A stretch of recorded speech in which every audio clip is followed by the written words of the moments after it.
Ladies and gentlemen, I think that we can start. President Cardoso, President Barroso, welcome to this panel, and thank you very much. I'd like to thank the Instituto Cardoso, OCP Policy Center, and German Marshall Fund for this seminar that has been very interesting. Since this morning, we have talked about trade, we've talked about agriculture, talked about Africa, we've talked, of course, about the Atlantic and the security in the Atlantic. When many years ago, when we talked about the Atlantic and cooperation in the Atlantic, it was basically North Atlantic cooperation between and living in the Cold War, and it was transatlantic cooperation between the United States and Europe.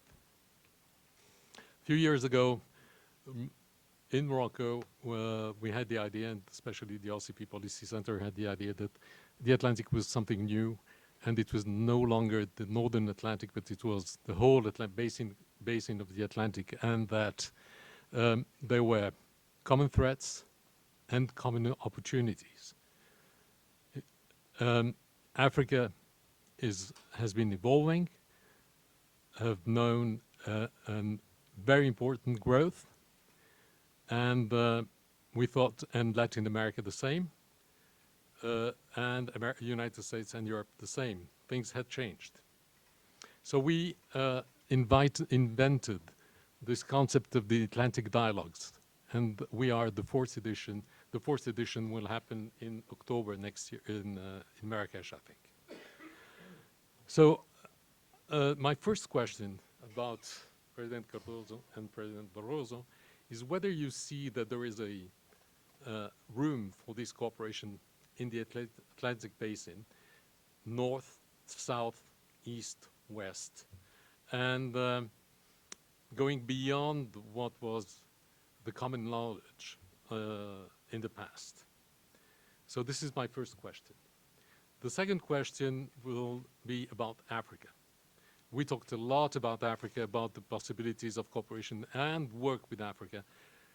I've been working in Africa for the last 3 years. I have been a diplomat for many, many years, and then since 2011, I've been advising some groups for their expansion in Africa, and I've been traveling all around Africa. What I can tell you about Africa, it's an unbelievably evolving continent. And today, the big difference between Africa of today and Africa of 40 years ago, 20 years ago, is that you have an unbelievable young professionals all over the places that can make the difference. I believe that the insuccess or the failure of Africa in the beginning, in the first 40 years, was due to the fact that they had nobody. There were nobody to build the countries. Today, you have absolutely fantastic people all over the countries. Our friend Tijan Gado is one of them. We have another one, Hassan Ba, who is here, and many, many others. Vera this morning, and many others. So Africa is evolving. It's becoming a real continent of opportunities, and it will be the new frontier. Do you believe that we can work together, all together in Africa? Morocco is developing a policy towards Africa, and we are investing a lot in Africa. And my third question will be to President Barroso.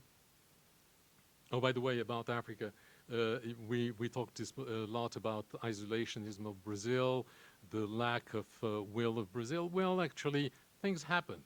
Between 2000 and 2014, I think that BNDES spent something like $2.9 billion there. And the number of embassies, Brazilian embassies in Africa, went from 17 to 37, I think, between 2002 and 2014. So things are happening, but is it enough? Everybody's believing that it's not enough. President Barroso, I wanted to ask you something. Europe, the European Union, is the most integrated region in the world, by far. It is the most open, trade-open region in the world, by far. It's the one that receives more investments in the world. But we have seen strange things happening in the last few years. We've hearing a lot about European bashing. It's European bashing all the time. We have political parties like UKIP. We have the Front National. We are actually talking a lot about, putting an end to Schengen. I mean, this is very worrying for everybody who's working, for all our countries that are working and believed a lot in the European Union. And the European Union, and for us, the European Union was a model that everybody wanted to follow. We used to say, well, if the Maghreb could be European Union, it would be fantastic. Well, today, we see that there is a lot of second thoughts. What will be the future, according to you, President Barroso? So I think that we are here to listen to President Cardoso, to President Barroso. I finished, and you're not going to hear from me. Thank you. President Cardoso. Well, thank you very much for having this forthcoming, first of all, and then for helping us to have a sound discussion about the issues have been proposed by the Atlantic Strategic Group. You asked me about, is it possible to a common view, or at least to take into account conjointly Europe, Africa, North America, and South America? Well, I agree with what has been said by Ambassador Sergio Amaral. If you look from the perspective, from our heart, no doubts about it. The answer is yes, yes. Mainly with respect to Africa, because we have, as everyone knows, since the beginning of our country, the presence of people coming from Africa. I myself, I started my academic life long time ago, dealing with the problem of the blacks in Brazil. And this is not one specific case. It's very common in Brazil to have some consideration about what is the influence of Africa on Brazil and so on and so forth, and vice versa. I would like to remind you that under the military regime in Brazil, very important attempts of establishing a more sound relationship with Africa haven't been done. At that time, the idea was it's important for Brazil to consolidate, because of the Atlantic Basin, to consolidate our relationship with Africa. And I remember when I became president, I went several times to Africa, but very often I have been there to cancel debts, because the military regime was able to offer, credit, and in order to benefit the Brazilian companies too, but the end result was not positive. So we had relations, and the relationship were to some extent failed, because we never really connected in a positive way. Now I would say the situation is different. Not just Africa changed a lot, but also the way how Brazilians are looking after Africa is also changing. Big companies, I know there are a few, but anyhow, important companies are operating in Africa, are investing in Africa. Not just in South Africa, but mainly in Angola, Mozambique, because of the Portuguese Africa, but also in Nigeria, in other parts of Africa. In terms not just of heart, but also in terms of minds, there are some relationships are becoming more important for both sides, for us and for some African countries. Well, to look together, North America, Africa, Europe, and South America is a little bit more complicated, how to put all these elements together. There is one important question to be stressed. The fact that now we are no more reasoning in terms of South-South, because your question raised the question of North-South, East-West. I think this is important to stress, because this is globalization. We cannot look never more in only one direction. We have to look, multi-direction. And in the last 20 years, Brazil's attempting to have this more ample comprehension of the global process. With respect to Europe, no doubts about, since the beginning, when we were created in Brazil and in South America, Mercosur, the idea was to repeat to some extent what has been done in Europe, you see. And then immediately we tried to get in touch with the European Union to see about the possibility to have a common trade treaty. And at the time, the idea was how to respond to a challenge raised by the United States, what consisted in the FTAA. Brazil never was able to respond on a homogeneous way the challenge presented by the Americans to organize a common hemispheric market. We have been always doubtful in Brazil.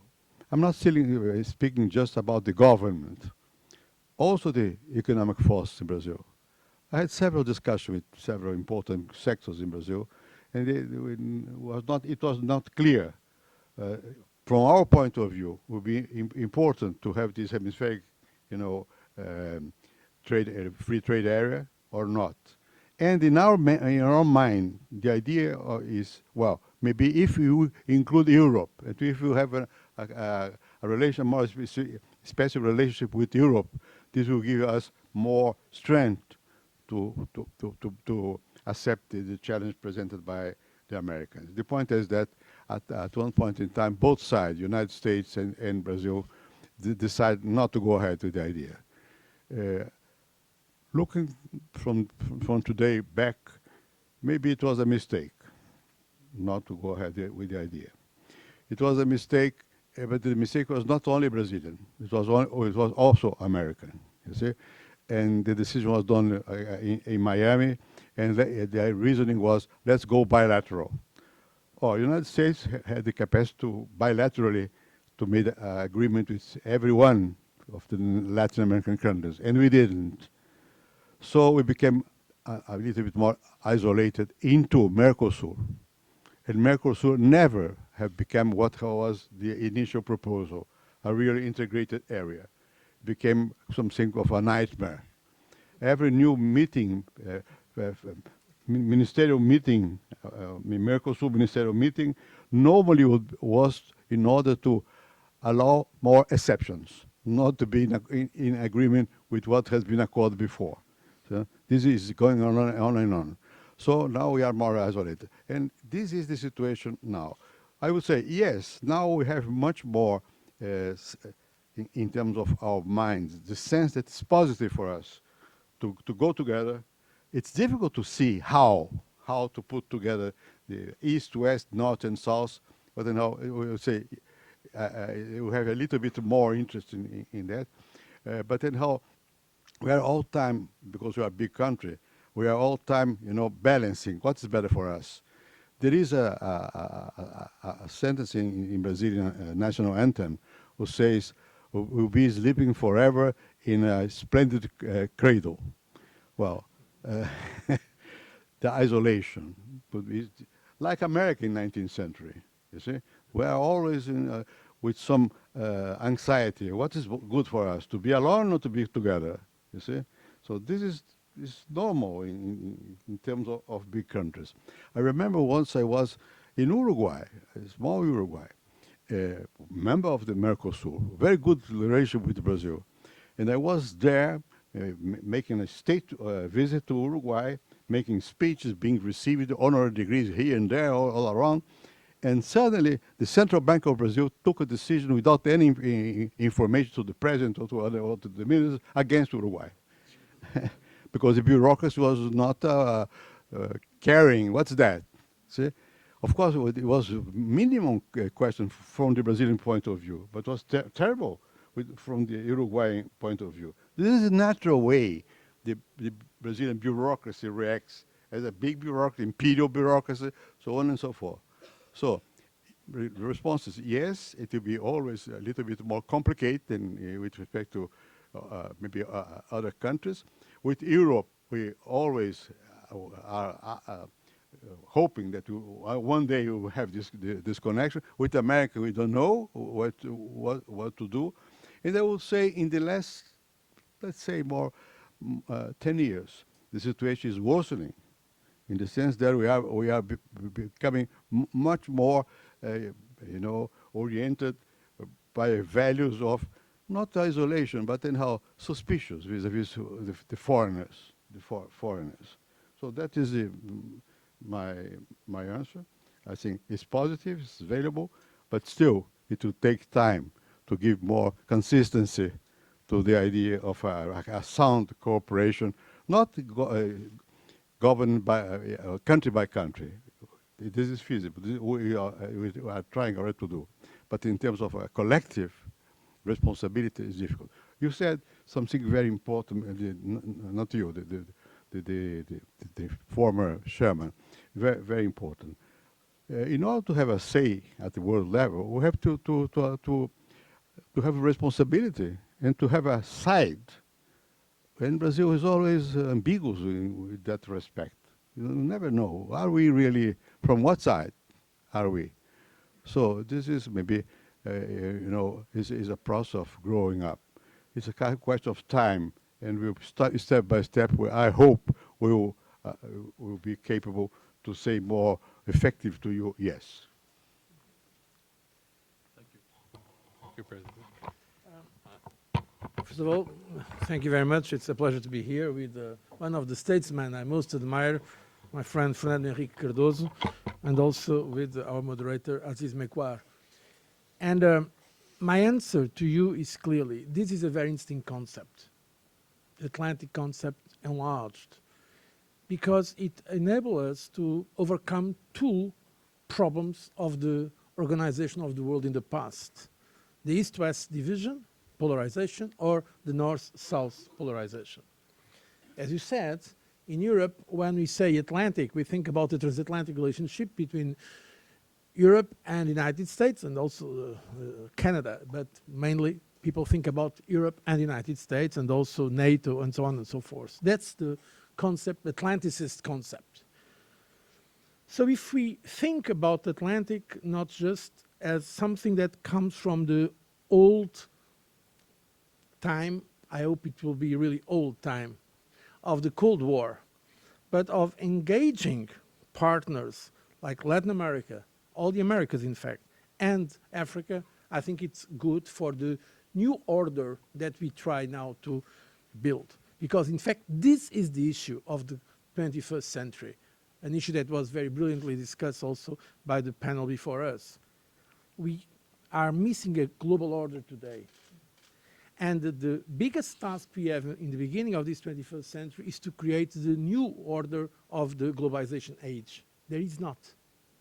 We had the Cold War. It was well characterized by Raymond Aron and others. But today, we are missing an order. And we need some elements, some building blocks for that order. And we are looking, searching for that order. The other point is also to overcome the, I would like to think, old polarization, north and south. Because we need, in fact, to be together, countries from the north and countries from the south. So the concept is very interesting. Now, to make it work, that's more challenging, as President Fernando Henrique Cardoso mentioned. And I believe, and that's a point I would like to underline, that we need more structure also in these different regions. Europe, and we can come afterwards to Europe if you want, and you put me a challenging question. Europe is indeed the most advanced case ever of regional cooperation and integration in the history of international relations. It's not perfect, it's by far, it's certainly not perfect, and after leading the European Commission 10 years, I can tell you why it's not perfect. But at the end it works. At the end, it is possible to say this is the opinion of those today 28 countries. It's amazing. 28 countries, they think we know the nuance, we know the differences, but if you look at the way they vote in the United Nations, I mean, it's 99.99% the same. So there is no other case in the history of international relations comparable. But when you go to Africa, and we heard very brilliant comments of our friend, Minister Gadio, it's difficult. The countries, not even regional integration, the reality is that regional integration is incipient. those countries, very often, they trade more with the former colonial power than among themselves. There is not a common market. I mean, in Maghreb, you know that, between Morocco, Algeria, and Mercosur, as President Fernando Henrique said, also is so far an attempt that has not delivered the expected results. So we need that these groups of countries assume themselves with open regionalism. So I think the question of regionalism that Álvaro Vasconcelos mentioned is of the essence today. Because we saw that after namely the financial crisis, as highlighted in fact, and Professor Valadão mentioned also the new economic challenges, that the institutions of the past are no longer up to the job. The reality is that today there is a crisis of legitimacy and effectiveness, even I would say more decisive than legitimacy in this case is effectiveness, of the United Nations on one side, with the Security Council that people believe it's no longer representative. This is the reality. And also the Bretton Woods institutions. By the way, it's not by accident that the Chinese started with this Asian Investment in Infrastructure Bank, and with, I think, a big mistake of the American administration. American administration that was saying that they were going to pivot to Asia, and afterwards was very surprised when Europeans pivoted to Asia, and the Europeans joined that Asian Investment Infrastructure Bank in contradiction with the American position. So we need new ways of structure. I don't think we should replace what exists before we have tested the new. It's more in terms of complementarity than in terms of replacement that I think. And we are in that process. Some countries, and then it comes to Brazil, let me say something from outside from Brazil. I think Brazil is indeed a unique position because Brazil is an American country, but it's also European and African for the reasons that were also mentioned. And it's a big country, by the way, a member of the G20. But Brazil can do it on its own if it has the will to do it, to mobilize resources, to assume responsibility, as you have mentioned. But others don't have that means. Let's make it clear. That's why we in Europe, yesterday I mentioned that for those who were present in our very nice dinner, I think the biggest driver for the European integration in the future, that's why I'm confident, in spite of all the difficulties, is globalization. Because Germany, France, other countries, they have understood that on their own they are no longer able to discuss in equal footing with big powers in the world. That's the reality. I mean, João Monnet has said it, one of the founding fathers of the European integration. He said it in the 50s. Our countries of today are not in a position to discuss with the Americans and the Soviet Union of today, and will no longer be able to discuss with the China and India of tomorrow. This is exactly what's happening. And that's why we need scale. And by sharing sovereignty, by, in a way, replacing the old categories of the nation state will remain the most important unit in international relations, certainly. I am not an idealist to that. I mean, I'm an idealist, but at the same time, I keep some realism. But we need also to create new forms of cooperation or governance, whatever we may call it, for this 21st world. That's why I believe we are in a transition phase that explains the angst, the anxiety that we are feeling today. Sometimes that angst is a little bit misguided. I mean, if you look statistically, and there are some awful accountings, like comptabilité de la mort, contabilidade da morte, there are people who compare how many people die in wars. The 20th century was much worse than this 21st century. If you count the casualties provoked by the 2 world wars, by the Vietnam War, the Korea War, we are very far away. What we have now are more conflicts, but not so generalized as before. And in fact, I would like here to contradict a little bit the tone I've heard before. Not everything is bad. I mean, globalization is bringing many people out of hunger. The opportunities of knowledge, of information, of culture today are immensely superior than the previous generation. I was 18 years of age when my country became a democracy. I could not read the books I wanted. Today, even in totalitarian systems, it's difficult sometimes for the governments to forbid people to have access to information. So I believe innovation and science and technology, raising some problems, is basically something positive, and we should encourage it. We should not fear globalization. We should try to shape it. We should civilize globalization. And that's why I believe if you would be able to put those groups together, Europe, America, North America, and the United States, that remain the biggest power in the world. A power in crisis, a power that many people now believe that has no longer also the capacity, because of ambiguities, to direct the evolution of the world, but is still the biggest power in defense technological terms. And of course Latin America, with a specific important role for Brazil, and Africa, if Africa also goes on in this process of integration. And I believe these units can be important elements to give some structure. One of the interesting developments after the financial crisis was the creation of G20.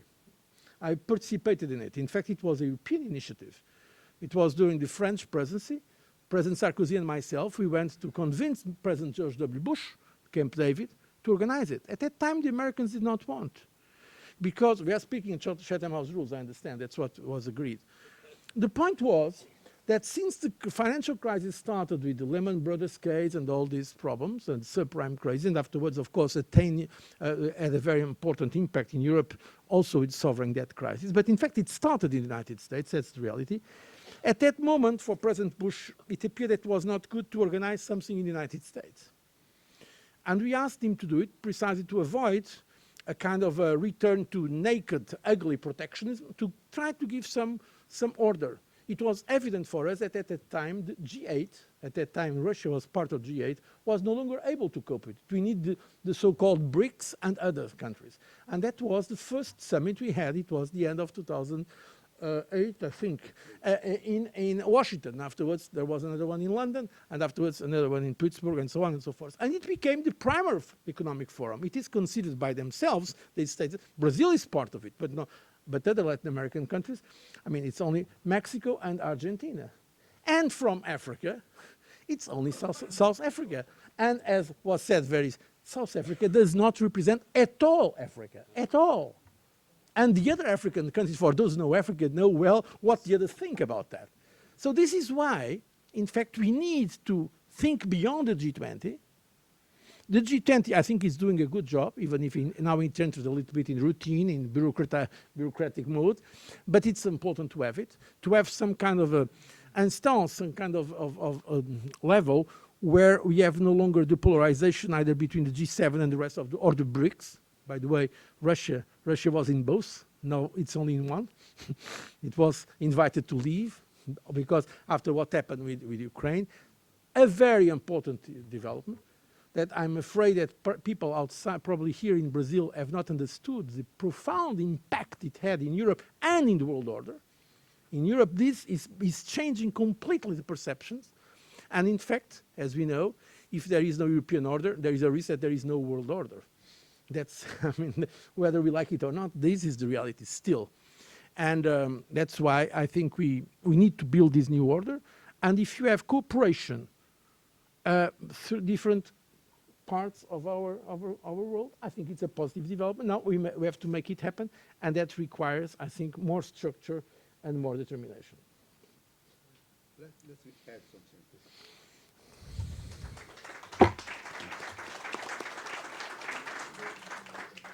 Barroso added an important element. He said, well, there is no a global order. It's true. The last book by Kissinger is about that point. It's true. We have maybe an order after the Second World War, United Nations. It was an important attempt. Was successful in ending up to now a big world war. This is very important. That's why we are in a better situation today. But anyhow, a global order implies a order taking into account what's going on because of globalization and implying all countries of the world and have a governance to that. We don't have that. This is true. We don't have that. And in that sense, we are maybe in a step back. And why? Because of what has been said several times along our seminar here. The Americans, at one point in time, tried to, because of their sense of mission, to impose democracy all around. And this has been a failure. It has been a failure in Iraq, in Libya, all around was a fear. And also because it was extremely difficult for the Americans and for Europe too to accept Russia as a real partner. I remember I had a conversation with Putin in the year 2000, and Putin was regretting the fact that the Americans were starting the war on the stars. And he said, well, the only one country at the time, China was not yet a superpower. The only country capable to compete with the Americans is Russia. And we don't want that. We want one thing. They have to respect us. Of course, inside the concept to respect us, maybe the great Russia is behind. But anyhow, the idea for Putin was, I like to be a friend. I don't want to be a fool. I remember, I don't know exactly when, with respect to Iran, the same. I was attending a meeting at the United Nations, and the president of Iran, Khatami, I guess, asked me for a conversation. I had a long conversation with him, and he said, well, I would like to convince the Americans that what is my goal is to prove that it's possible a cooperation, separation between religion and state. A secular state is my objective. Well, of course, I try to transmit to the USA the importance of the desire expressed by the president of Iran, but the response was negative, always suspicious vis-à-vis Iran. So now with respect to Iran, they are maybe trying to solve the question. I don't know to what extent this will be done. But with Russia, it's now much more difficult because of Ukraine. Ukraine was really a very dramatic step, a wrong step from the global point of view, a wrong step. But then how is that? See? So it has been difficult for the Western to understand the non-Western world. Extremely difficult, including Africa. Maybe not with respect to us, Latin America, because we are more, as I said, more Westernized anyhow. Yeah? But to understand the important, and positive decision by the Americans was with respect to China. Because with China, they understood that it was important to have some kind of bridge between China and the United States. And this is what is keeping the world more or less organized. More or less organized. So, in that sense, you are absolutely right. It will be extremely important to try to create a global order in that sense. In the new global order, we will imply not just governments, but people, civil society, business. So it's quite different from what has been done after the Second World War. At the end of the Second World War, 51 countries together took the decision to organize the situation among those nations, you see. But we are only 51. But now that's not enough. We have 198, and that's not enough because we have business, we have religions, we have a planetary and civil society emerging, and we have internet. So how to put all this together? If I may, thank you very much. Just regarding Russia, let me tell you the following. I fully agree that there were some behaviors on our side, namely on the American side, because now there was a difference between Europe and the United States, the way to deal with Russia, to be honest, that humiliated unnecessarily Russia. Russia is one of the biggest, is in fact geographically the biggest country in the world, a very important country. And after the end of the Cold War, there was some kind of humiliation of Russia. For me, Putin is the leader outside of Europe that I've met the most all these 10 years. I met him, according to my cabinet, 25 times because of the very intense relationship that the European Union had with Russia. And Putin, for me, is a product of resentment. Yeah. When he said that the biggest tragedy of the 20th century was the implosion of the collapse of the Soviet Union, he meant it. It was exactly what he thought. Having said this, it's important to understand the motives behind Putin, but that does not justify what he has done. No. Because, in fact, the annexation of Crimea is, I think, the most clear violation of the international order since the end of the Cold War. because it is a violation of the United Nations Charter, a violation of the Helsinki Final Act, a violation of a specific agreement for the denuclearization of Ukraine, where Russia was a guarantor of the integrity and the sovereignty of Ukraine. And that's why the international community, I think, should not accept it, because if you accept that one country, by the way, the biggest country in the world, takes part of another one, smaller, invoking linguistic or ethnic motives, I mean, what kind of world are we going to live in the future? That's the point. Now, but the point I like to make now, following the President Cardoso remarks, is this about this order being not only for the governments, but for people. And I think this is indeed today the greatest challenge. The internet, the digital age, something that Mr. Valadão, Professor Valadão mentioned, and I want to underline, the role of the political parties. Some time ago, I was in the Davos, and in one of those restricted conversations, I will not attribute the comments, but one leader of one NGO was saying, we were a small group, and was saying, now parties do not count in the world. What we need is NGOs. We are going to transform the world. And I interrupted him. I said, look, by the way, the Commission, the European Commission was one of the biggest, we are the biggest funding source of that NGO, okay. But I support you fully. But at the end, it's not NGOs that are going to run for elections. It's the Front National, it's UKIP, it's the political leaders. And today, there is a lack of prestige of political parties in all our democracies. What happened in Europe, from that point of view, and I'm answering your second question, Aziz, is devastating. From a party led by a clown in Italy, Mr. Grillo, to very hard right, extreme right, populist, sometimes xenophobic, sometimes racist kind of parties. So these demons, these devils that are devils of the European history, have been sleeping, but they are not dead. That's why we need to be attentive to that. But also, it's not only in Europe. I mean, now I'm living in the States at Princeton University. I mean, the Tea Party, it's a manifestation of extreme populism. It's a resistance to, by the way, President Obama, the last summit we had in Brussels, we discussed this, and he agreed that it was the same kind of reaction to the globalization. People understand that the governments are no longer able to deliver, and so they are trying to close themselves, to be more protective, to be more sometimes nationalistic, as we say so in French, souverainiste. And so there is, in fact, that risk. So today, I remember in my young life, I mean, to be a leader in a party was some kind of prestige. Today, the brightest people in Europe do not want to go to any party. They go to financial market. Good financial. And so, and I don't know how it is in Brazil, but I will not comment on Brazil. By the way, on Brazil, entre parenthèses, I think that your problem in Brazil, and I say that with great friendship, is that your society is much more advanced than your political system. And the political system has not yet, what's happening in Brazil, from my point of view, is in the medium term quite good.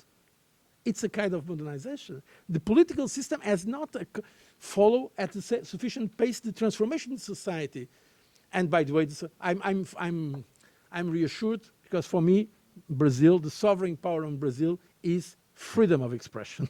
And this is the important thing. With a democracy, there are always ways to find a solution. But this is the point. So we have to have a global order, as President Fernando Henrique Cardoso said, that is not just about intergovernmental, but that is able to cope with this increased diversity in variety, complexity, coming from the developments in science, technology, communication, and in our civil societies. For that, we need leadership at all levels, leadership also in the civil society and in the political parties. When the political parties lose the prestige that have, when the mainstream parties lose, in fact, there is a temptation to go for the extremes, and that's what we are seeing also partly in Europe, but not only in Europe, to be frank.